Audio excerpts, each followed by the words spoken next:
Hello, welcome back everybody.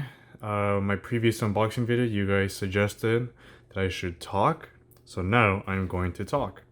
So this is a C40 controller right here. This little thick boy. Turn that around. As you can see, there's the everything on the back side. You have the red buttons on the one of the sides. I don't know if it's left or right, honestly. Alright, let's get right into it. So, pro gaming equipment. Turn that around. You can see it's the controller. So now we're just gonna boom. Ooh, boom.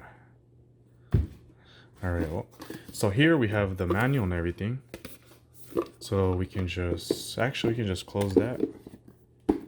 We're gonna put that to the side. The box really had nothing special. I mean, it was really nice box though. Let's just admire this real quick. It's just like the headsets. I used to have an Astro A40 headset, but the mic quality ain't the best, so now I have a different headset. But yeah, when it comes to sound though, I definitely recommend it. All right. So now this feels nice for all you ASMR folks out there. Astro. Also, it's like 100,000 degrees here in California, so if my hands are a little bit shiny, yeah, it's sweat. All right, opening it up, as you can see, we have this little foam piece. We have the controller looking nice. We have the cable. So it's a micro USB cable. I know that for a fact, which mixed feelings about it. I mean, I don't mind it, but definitely I would rather much see a USB-C cable. This is the controller. We're gonna put that aside right here. Actually, can we set it up? Yeah, we can. A little bit. And so as you can see, these are the accessories. So basically we have the screwdriver. Ooh, it's a little bit there. We have the screwdriver here. As you can see. We have all the different, we have the USB dongle for wireless use. We have different, so yeah, we have the dome. So we have different sizes. Let me just take this out real quick. So we have two small sizes. So you can see here, two small. And we have a large one. So obviously, you know, for those who use control freaks like I do myself, it's a nice touch that they actually added the extra sizes. I mean, for a $200 controller, what do you expect? This is the concave version, as you can see. Oh, concave version. So right now, default, it comes with concave short sticks, you know, which they feel pretty good. They feel really grippy. The rubber on the side of the controller does add a lot of grip to it, and it's a matte finish black, which I am a fan of. You got a lot of red accents, which actually is pretty dope. All right, so now onto the controller itself, and this is my controller. So this is a controller that I use. As you can see, I have relatively large hands, and I am able to grip this controller very well. However, this controller right here, as you can see, this is a much thicker controller. This is a thick boy right here. So it does feel comfortable in my hands. It does feel a lot better than the actual Scuff Impact that I used to have. The Scuff Impact was way too big and wide. And I had the grip on it on the sides, and it just made my hands very sweaty.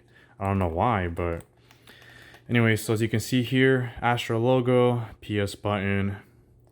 Now, if we actually open this, because as you can see, as you saw in the box, you can actually switch these apart. So we're just gonna do that real quick. We're just gonna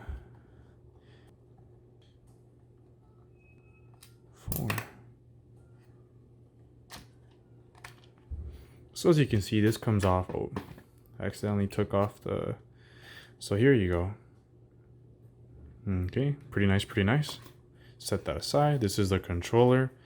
So as you can see here, it has red accents. these red accents right here, you line them up with these right here. So basically it sticks into place. So you can just switch out this one and the D-pad, and you get an Xbox layout. The thing about this layout, however, the controller is a little bit too, as you saw, the controller is very wide. I mean, we're talking, this is super thick. So for an Xbox layout, it doesn't feel as comfortable for me, in my opinion. I much rather prefer the PlayStation layout. But I will say this though, the Xbox One controller definitely do prefer it a lot more. The Xbox controller is actually a little bit smaller than the PS4, believe it or not. If you were to get an Xbox One controller and set it side by side to a PS4 controller, you would see that I am correct. Also, the concave joysticks on the Xbox One controller, I do like them a little bit better. But overall, though, the PS4 controller, I mean, is very comfortable. It's has a nice amount of weight. So you can game on there for hours and hours. I'm pretty sure most of you do game for hours and hours. But definitely this is a lot lighter than this controller. This is a pretty heavy controller. You would think that it would have, I don't know, like the one Nacon Pro wireless controller. You can actually choose how much weight you want on the controller. But there's different, I mean, out of all of these though, I mean, for $200, only 2 paddles. And the fact that I'm only going to be using, you know, PS4 layout, we'll have to see. I'll put up some gameplay later, and also I'll put on the software version. But basically, so as from what I can see here is this right here, 1 and 2 dots. This is for the profiles, so you can swap in between profiles. This is wired and wireless mode. And then if you look at the back of the controller, this is the reset button right here. And then obviously you have your 2 pads. Anyway, so these triggers right here actually is what enables smart triggers basically. So the delay time, as you can see here. So this is when it's activated, it goes only halfway, actually less than halfway. And then if you take that off, it goes all the way down. So for example, me, if I'm going from Destiny to GTA, actually false. On Destiny, you cannot have smart triggers. That is a fact. So long story short, on console, you have an extra animations for certain guns like hand cannons and stuff, where if you pull the trigger, you can actually see the animation without actually shooting the bullet. Okay, anyway, that's not the point of the video. The point of the video is a controller. So this controller right here, it feels very well, really good build quality. It feels really nice. Unlike the Scuff Impact controller, even though this is a lot bigger than the PS4 controller, I do feel comfortable holding it, unlike the Scuff Impact. That's one of the reasons why the Scuff Impact, I gave it away. It just was always making me sweat profusely.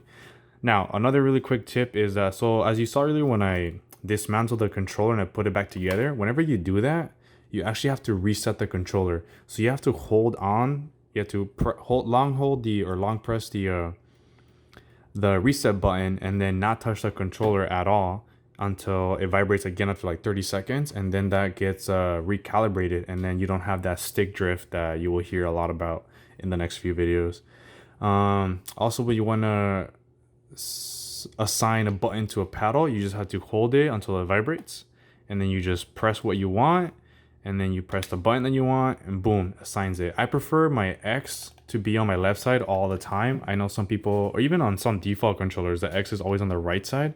I prefer mine on the left, and I prefer like my square or my circle depending on what game I'm playing, or if I'm playing Fortnite, which I'm actually trying to get into again, but the mechs are so ridiculously dumb. I play in Build a Pro, so I actually have my D-pad here so that I can switch between materials a lot faster. But definitely you will see a lot of gameplay primarily on Apex and Destiny. So yeah, I'll catch you guys next time. Hope you guys enjoyed the unboxing. Peace.